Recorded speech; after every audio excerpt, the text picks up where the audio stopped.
नमस्कार, स्वागत है आप सभी का। मैं हूं आपके साथ शाफनी पटनायक। बुलेटिन की शुरुआत करेंगे खबर देहरादून से है, जहां प्रदेश के कृषि एवं कृषक कल्याण मंत्री गणेश जोशी ने बताया कि उत्तराखंड राज्य की प्राकृतिक खूबसूरती की वजह से पर्यटक यहां घूमने आते हैं, जिसके दृष्टिगत विभाग में हाटी टूरिज्म को विकसित किए जाने की आवश्यकता है। जिस ओर विभाग के विभिन्न उद्योगों ने विकसित कर हॉटी टूरिज्म से जोड़ने के प्रयास किए जा रहे हैं। मंत्री ने बताया कि राज्य में आने वाले पर्यटक बागवानी के विभिन्न गतिविधियों और तकनीकों से भली भांति अवगत हो चुके हैं।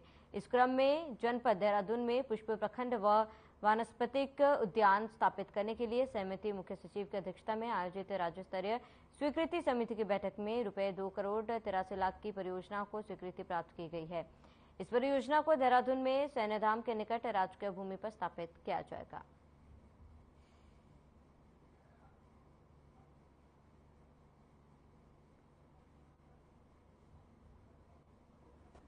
सबसे पहले मैं माननीय मुख्यमंत्री जी का आभार व्यक्त करता हूं कि जहां मुझे सैनिक कल्याण विभाग मुझे दिया, वहां कृषक व कृषक कल्याण विभाग मुझे दिया, ग्राम विकास मुझे दिया, और मेरी कोशिश रहती है कुछ ना कुछ मैं नया करने की कोशिश करता हूं।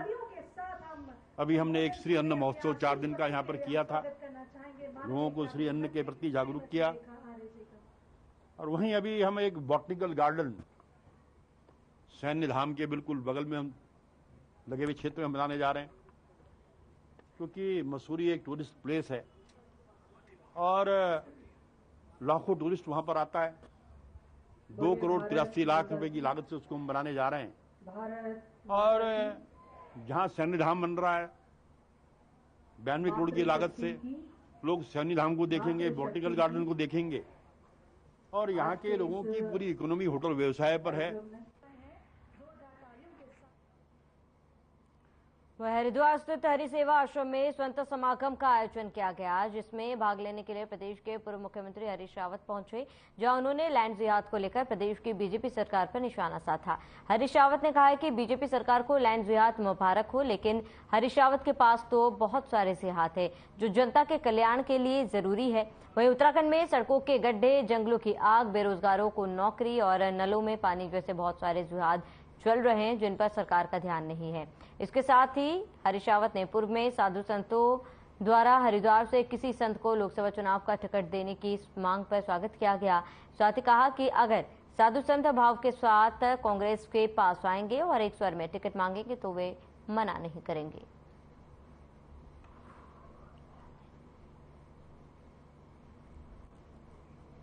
भैया मैं तो आजकल सड़क जिहाद में हूँ। सड़कों के गड्ढे भर जाएं, आग बुझ जाए, जो जंगलों में आग लग रही थी प्रकृति ने बुझा दी, बड़े आभारी हैं।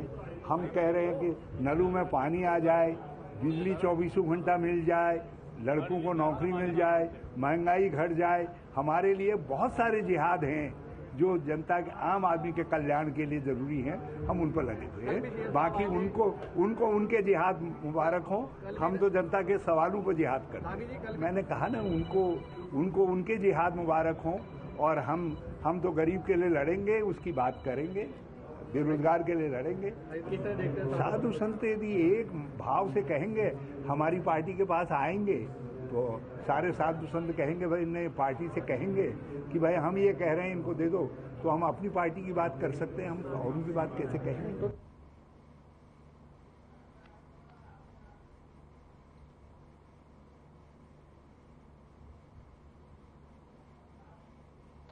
उत्तराखंड परिवर्तन पार्टी द्वारा जनपद स्तरीय जिला पदाधिकारियों और कार्यकर्ताओं का एक अधिवेशन किया गया, जिसमें पार्टी को पूरे प्रदेश सशक्त करने के लिए गांव चलो अभियान के तहत पार्टी से लोगों को जोड़ा जाएगा। पार्टी के केंद्रीय अध्यक्ष पीसी तिवारी ने कहा है कि जिस प्रकार कांग्रेस भाजपा की सरकारों द्वारा उत्तराखंड की मूलभूत आवश्यकताओं को दरकिनार किया जा रहा है, इसके लिए तीसरे विकल्प की आवश्यकता है, जिसके लिए उत्तराखंड परिवर्तन पार्टी काम कर रही है।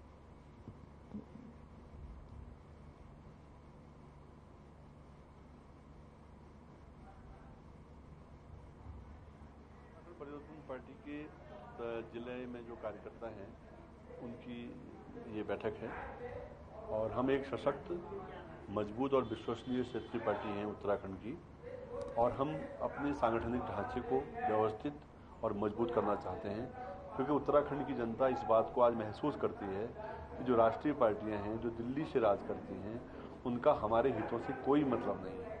इसलिए उत्तराखंड की सारी अस्मिता खतरे में है। जमीनें, संसाधनों पर माफियाओं का कब्जा है, भूमाफियाओं का कब्जा है।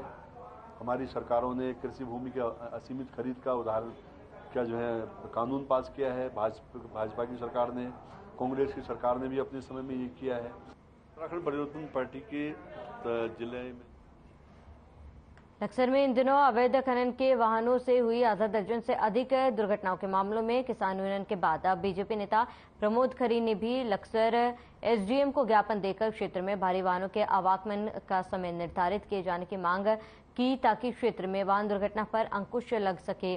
बता दें कि 5 दिन पहले भोगपुर के ठंडा भगमल में खनन के वाहन से 3 जानें चली गई थी और उसी दिन शेरपुर में हुए सड़क हादसे में 2 लोगों ने अपनी जिंदगी को गंवा दिया। वहीं लक्सर टायर फैक्ट्री के पास खनन से भरे कंटेनर ने 3 बाइक सवार को कुचल दिया, जिसके बाद क्षेत्र में पुलिस प्रशासन के खिलाफ लोगों में आक्रोश देखने को मिला।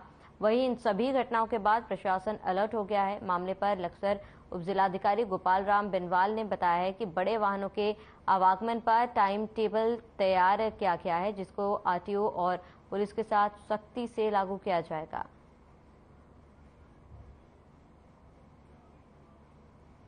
हमारे सभी जुझारू हमारे जो पदाधिकारी हैं सबने मिलकर आज उप जिलाधिकारी महोदय को ज्ञापन दिया है, जिसमें हमने ये मांग की है कि जो भी ये ओवरलोडिंग गाड़ी चलती है रात को, इनका एक टाइम टेबल शेड्यूल बदला जाए।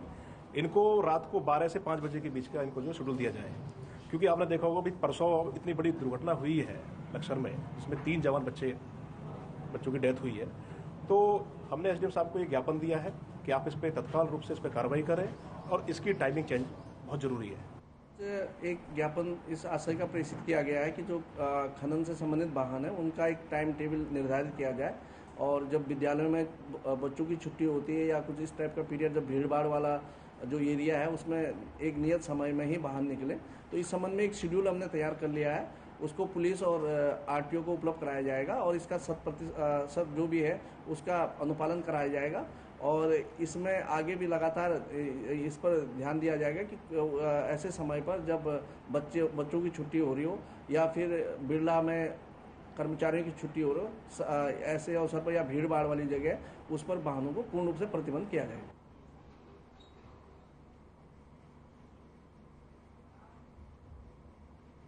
एक तरफ जहां मोदी सरकार मुस्लिम महिलाओं की आजादी की बात कर रही है, तो दूसरी तरफ मुस्लिम महिलाओं और लड़कियों पर मुस्लिम धर्मगुरु की पाबंदी से राजनीति गर्मा गई।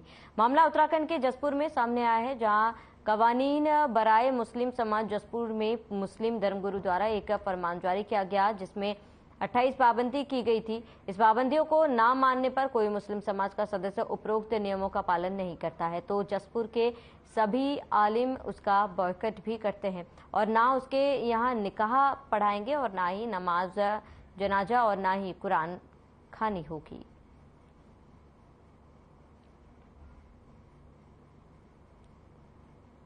तुगलकी फरमान है ये गलत है और इस पे पाबंदी लगाना गलत है और मेरे लोकतंत्र के हिसाब से ये गलत है और इसे मानवाधिकार का हनन कहेंगे। जसपुर में जैसे कि गया है महिलाओं के प्रति, तो उसमें बहुत सी पाबंदी लगाई गई है महिलाओं को के ऊपर, जैसे कि वो हल्दी की रस्म को बंद कर दिया गया है, फेसबुक और नेट का यूज़ नहीं कर सकते। उसमें 28 जो है पॉइंट हैं और उस पे जो है पाबंदी लगा दी गई है, तो ये तो एक तरह से हनन है। मुस्लिम लड़कियों की जो आज़ादी छीनी गई है इसका हम विरोध करते हैं, क्योंकि इंटरनेट से हमें बहुत सारी जानकारी मिलती है और इससे हम पढ़ाई भी करते हैं। तुगलकी फरमान गलत है, मानव अधिकारों का हनन है। लोकतंत्र में सबको जीने का अधिकार है।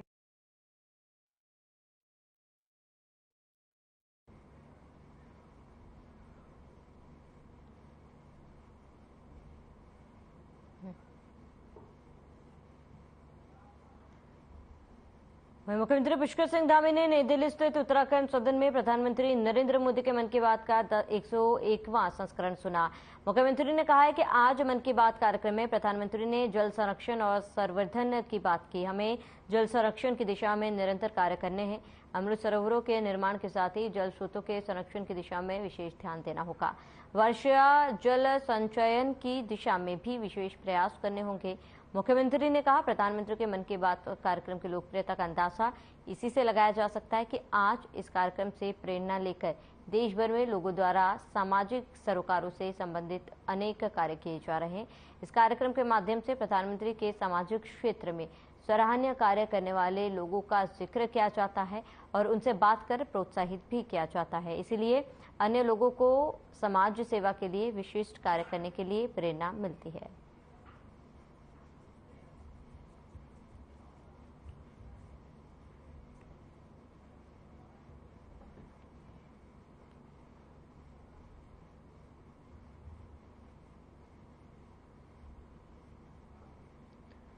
उत्तराखंड में दूसरी G20 anti corruption working group meeting के नरेंद्र नगर टहरी में समापन के पश्चात रविवार को 20 सदस्यीय देशों के 20 प्रतिनिधियों ने औणी गांव का भ्रमण किया। औणी गांव में विदेशी प्रतिनिधियों का स्वागत उत्तराखंड के पारंपरिक शैली से किया गया। औणी गांव आगमन पर स्वयं सहायता समूह की महिलाओं एवं वाद्य यंत्र के कलाकारों द्वारा आत्मीयता से डेलीगेट्स का टीका लगाकर, तुलसी की माला पहनाकर तथा ढोल दमाओ माशकबाज रणसिंघा की प्रस्तुति देकर जोरदार स्वागत किया गया। औणी गांव में विदेशी प्रतिनिधियों ने गांव की आंगनबाड़ी केंद्र, Narendranagar forest division, Shivpuri range द्वारा स्थापित इंटरप्रिटेशन सेंटर, पंचायत भवन, बर्तन बैंक, ग्रामीण बचत बैंक, शासकीय प्राथमिक विद्यालय, दुग्ध उत्पादन केंद्र, पॉली हाउस तथा मिलेट सेंटर का भ्रमण किया गया। और इस दौरान कैबिनेट मंत्री सुबोध उनियाल, जिलाधिकारी doctor Saurabh Gaharwar, SSP Navneet Bhullar, CDO Manish Kumar, जिला पंचायत अध्यक्ष सोना सजवान, ब्लॉक प्रमुख नरेंद्रनगर राजेंद्र भंडारी, एसडीएम के मिश्रा, डीडीओ सुनील कुमार, एसडीएम देवेंद्र नेगी सहित नोडल अधिकारी एवं अन्य गणमान्य लोग उपस्थित रहे।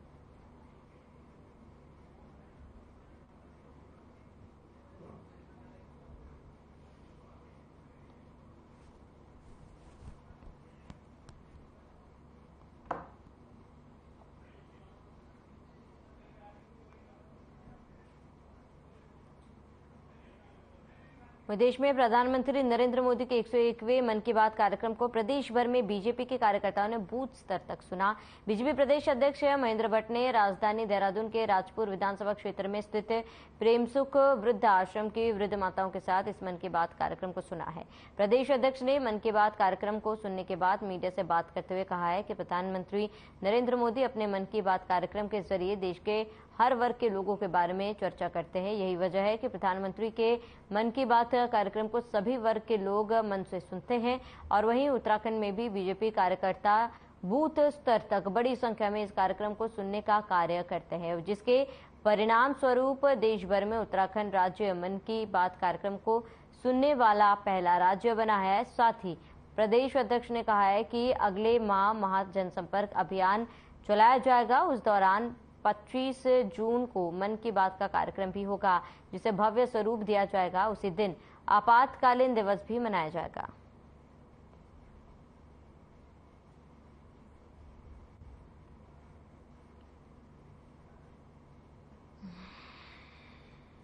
देखिए, मन की बात का कार्यक्रम हर माह के अंतिम रविवार को होता है। प्रधानमंत्री जी अनेकों ऐसे विषय जो जिससे समाज के दूर दराज के वर्गों अछूते रहते हैं, उन विषयों की उसमें चर्चा करते हैं। बहुत से समाज जीवन में काम करने वालों को प्रेरणादायी भी रहते हैं। आज मैं 101वें एपिसोड के संदर्भ में जो प्रेम धाम वृद्धाश्रम है देहरादून में, उसमें मैं गया और काफ़ी बुजुर्ग बहन माताएं थी, कुछ विकलांग थी, उन साथ बैठकर हमने मन की बात को सुना और एक अच्छा जो कार्यक्रम के रूप में मैं कह सकता हूँ वहाँ पर ये रहा है। खबर थराली से, जहां 6 दिवसीय भेकलताल पर्यटन सांस्कृतिक महोत्सव में बीजेपी विधायक भूपाल राम टमटा ने शिरकत की थी, जहां विधायक ने दीप प्रज्वलित कर मेले का विधिवत शुभारंभ किया। महोत्सव में जहां लोग स्थानीय लोक कलाकारों के गीतों पर जमकर थिरके, तो वहीं क्रिकेट प्रतियोगिता, कैरम प्रतियोगिता, बैडमिंटन प्रतियोगिता के जरिए खेलों को बढ़ावा देने का प्रयास भी आयोजकों द्वारा किया गया।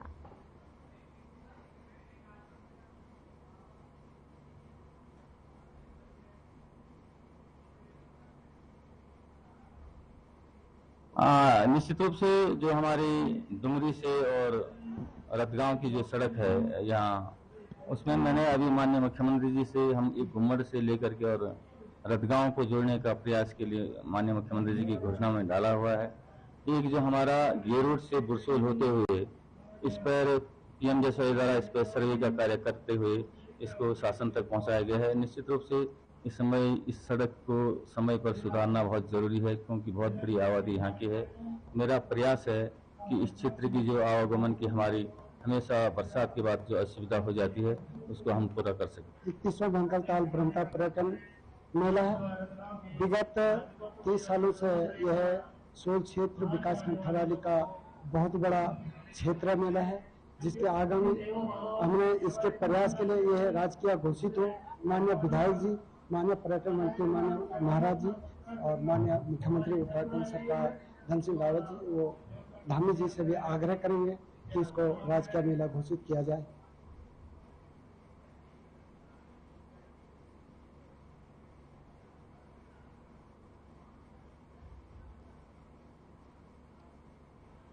पीएम मोदी की अध्यक्षता में नीति आयोग की बैठक में उत्तराखंड के सीएम धामी ने प्रदेश के विकास को लेकर केंद्र के सामने कई कार्य योजना रखा है।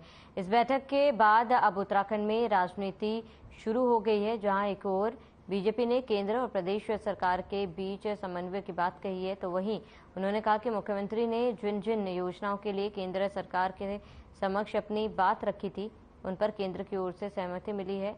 वहीं कांग्रेस के वरिष्ठ नेता पूर्व मंत्री हीरा सिंह बिष्ट ने कहा है कि मुख्यमंत्री का यह कर्तव्य है कि वह अपने प्रदेश के विकास को लेकर केंद्र के सामने योजनाओं की रूपरेखा रखे। लेकिन कांग्रेस ने एक सवाल ये भी उठाया है, जब केंद्र और राज्य दोनों जगह पर डबल इंजन की सरकार है, तो ऐसे में मुख्यमंत्री को विकास के लिए गिड़गिड़ाने की क्या जरूरत है और उनको तो अपने आप ही केंद्र से मदद मिल जानी चाहिए।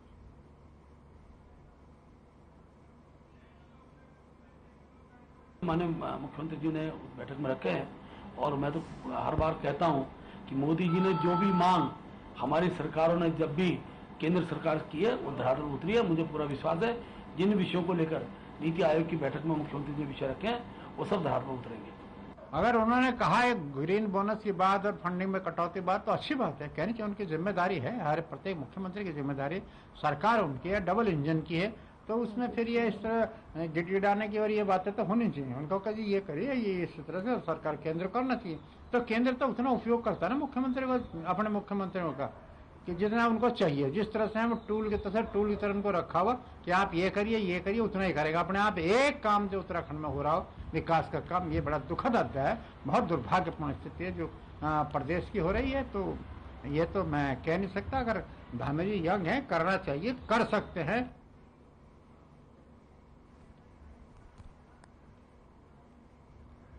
देश भर में 1 जून से भाजपा का महाजनसंपर्क अभियान शुरू होने जा रहा है। 31 मई को प्रधानमंत्री नरेंद्र मोदी राजस्थान से इसका शुभारंभ करेंगे। उत्तराखंड में भाजपा 29 मई को एक प्रेस वार्ता करने जा रहे हैं और भाजपा प्रदेश अध्यक्ष महेंद्र भट्ट का कहना है कि महाजनसंपर्क अभियान को लेकर भाजपा की तैयारी कर रही है। तो 30 जून तक कार्यकर्ता महाजनसंपर्क अभियान में हिस्सा लेंगे। लोगों के घर घर तक जाने की तैयारी की गई है।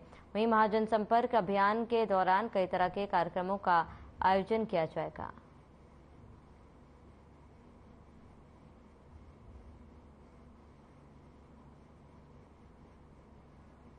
मन की बात के कार्यक्रम का पूरा स्वरूप हम 31 तारीख को प्रेस और विधिक रूप से बताएंगे। लेकिन अभी तक की जो जानकारी उस दृष्टिकोण से मैं कह सकता हूँ कि कल हमारे केंद्रीय पदाधिकारी आएंगे, केंद्रीय मंत्री जी के भी किन्हीं के आने का कार्यक्रम अभी निर्धारित होने वाला है। हमारे मुख्यमंत्री जी रहेंगे, मैं रहूँगा और हम कल दिन में जो समाचार जगत के जो संबंध है, इलेक्ट्रॉनिक मीडिया है, प्रिंट मीडिया है, उसका हमारी ग्रुप को भी हम लोग बैठेंगे और एक कार्यक्रम के पूरे स्वरूप का चित्र हम सबके सम्मुख रखेंगे।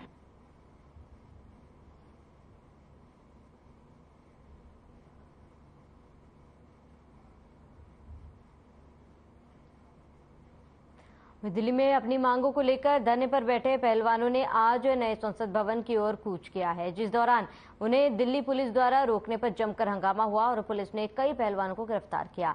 वहीं इस पूरे घटनाक्रम पर कांग्रेस ने बीजेपी पर जमकर हमला बोला। कांग्रेस की माने तो जिन खिलाड़ियों ने हमारे देश का मान समय समय पर बढ़ाया है, उनके साथ ऐसा बर्ताव दुर्भाग्यपूर्ण है। कांग्रेस की माने तो कई महिला खिलाड़ियों ने अपने साथ दुराचार होने का आरोप लगाया और साथ ही कहा कि कोई भी महिला तभी आवाज उठाती है जब उसके साथ कुछ गलत होता है।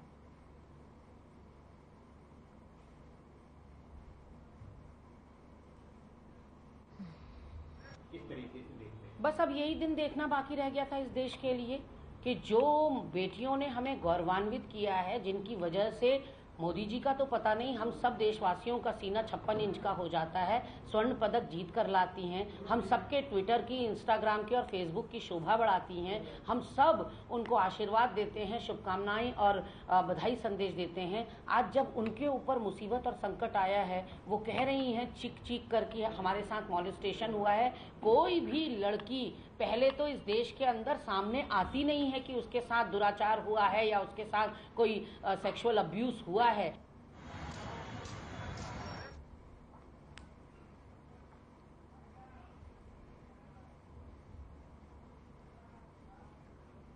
तो चलिए इसी के साथ इस बुलेटिन में फिलहाल में से इतना ही। देश प्रदेश के तमाम बड़ी खबरों के लिए आप बने रहे हमारे साथ।